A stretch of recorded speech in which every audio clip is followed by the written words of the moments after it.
Good morning student. सत्ता में राष्ट्रपति की भूमिका। संसद सत्र में सदस्यों की शपथ ग्रहण से लेकर प्रधानमंत्री के निर्वाचन एवं सत्ता के गठबंधन में राष्ट्रपति की भूमिका अहम होती है। अब देखो उन्होंने कहा जो संसद का सत्र होता है वहाँ से सदस्य जब शपथ लेते हैं वहाँ से लेकर प्रधानमंत्री का जब तक निर्वाचन होता है तब तक सब जो है वहाँ पर सबसे बड़ी भूमिका किसकी हो जाती है उस समय तक?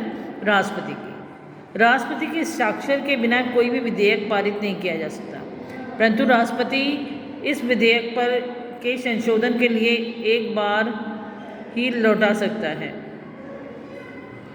ठीक है। अब उन्होंने कहा कि कोई भी विधेयक पारित किया जाता है वो राष्ट्रपति के पास जाता है और जब राष्ट्रपति उस पर हस्ताक्षर करता है तभी वो कानून बनता है और चाहे तो राष्ट्रपति उसे वापस भी लौटा सकता है, एक बार लौटा सकता है कि इसको थोड़ा ठीक करो या कुछ है बिना साइन के। यदि राष्ट्रपति के अनुमोदन के बिना पुनः यह विधेयक पारित कर दिया जाता है तो राष्ट्रपति अनिवार्य रूप से उस पर हस्ताक्षर कर देता है। ठीक है। और उन्होंने कहा कि दोबारा से ऐसे ठीक करके दो तो फिर जब उसे दिया जाता है तो उसके बाद राष्ट्रपति उस पर हस्ताक्षर कर देता है। राष्ट्रपति राज्यपाल द्वारा भेजे गए किसी भी सुझाव को रद्द कर सकता है। अगर राज्यपाल राष्ट्रपति को कोई सुझाव देता है कि ऐसा कर लेना चाहिए, ऐसा नहीं, तो राष्ट्रपति उस पर विचार करता है। अगर उसे सही लगता है तो वो उसको मानता है और नहीं सही लगता तो वो उसे रद्द भी कर सकता है, मना भी कर सकता है कि ये नहीं किया जाएगा। सरकार नियुक्त करने का अधिकार। प्रधानमंत्री की नियुक्ति एवं मंत्रिपरिषद के सदस्यों की नियुक्ति राष्ट्रपति के अनुमोदन से ही की जाती है। ठीक है।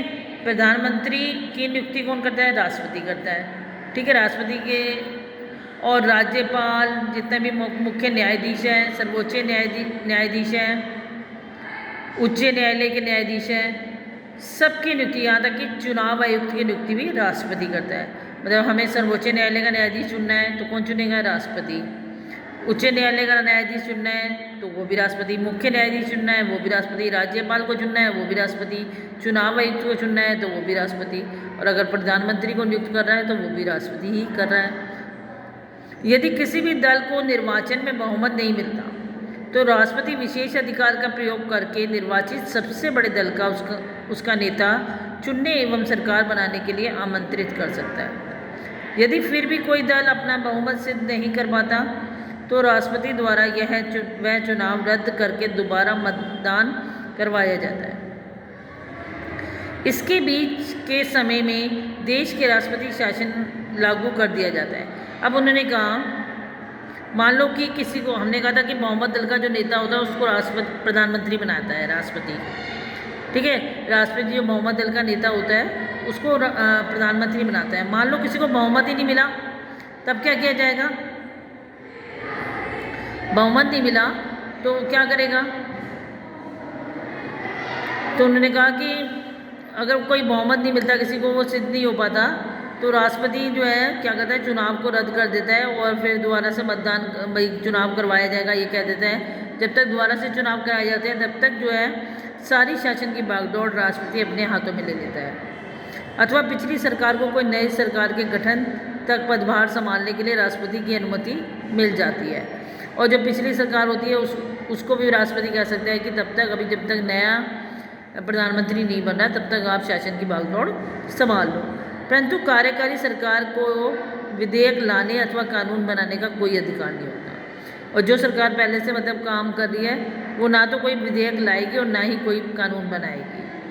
ठीक है। कानून तो तभी बनेगा जब राष्ट्रपति के हस्ताक्षर होंगे। इसके बाद आता है न्यायिक मामले।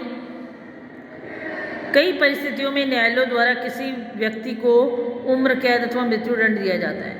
मान लो किसी ने ऐसा अपराध किया और न्यायालय ने उसे मृत्युदंड दे दिया या उम्र कैद दे दी। इस निर्णय के विरुद्ध याची उच्च न्यायालय में जाता है और जिसको मृत्युदंड मिला है या उम्र कैद मिली है उसके यहाँ के उच्च न्यायालय में जाते हैं और वहाँ से दंड बहाल रहने के बाद याची उच्चतम न्यायालय में वाद रखता है। वहाँ से भी यदि पूर्व निर्णय ही दिया जाता है तो याची राष्ट्रपति की अंतिम क्षमा याचना कर सकता है। अब उन्होंने कहा कि उसने एक जगह से सज़ा मिली, वो दूसरी जगह गया, वहाँ उसने याचना लगाई, उसे वहाँ भी वही सज़ा मिल रही है, तो वो राष्ट्रपति के पास भी याचिका लगा सकता है और राष्ट्रपति चाहे तो उसके दंड को क्या कर सकता है, क्या कर सकता है, राष्ट्रपति उसके दंड को क्षमा कर सकता है या कम कर सकता है। और राष्ट्रपति चाहे तो याचक की सज़ा कम कर सकता है। यदि परंतु राष्ट्रपति याचिका को मंजूरी ना दे तो अपराधी को आवश्यकता रूप में दंड भुगतना ही पड़ता है। और राष्ट्रपति भी मना कर देता है, नहीं नहीं इसकी सज़ा माफ़ नहीं की जाएगी, इसने तो बड़ा भयंकर अपराध किया है, तो उसको वो सज़ा भुगतनी ही पड़ती है।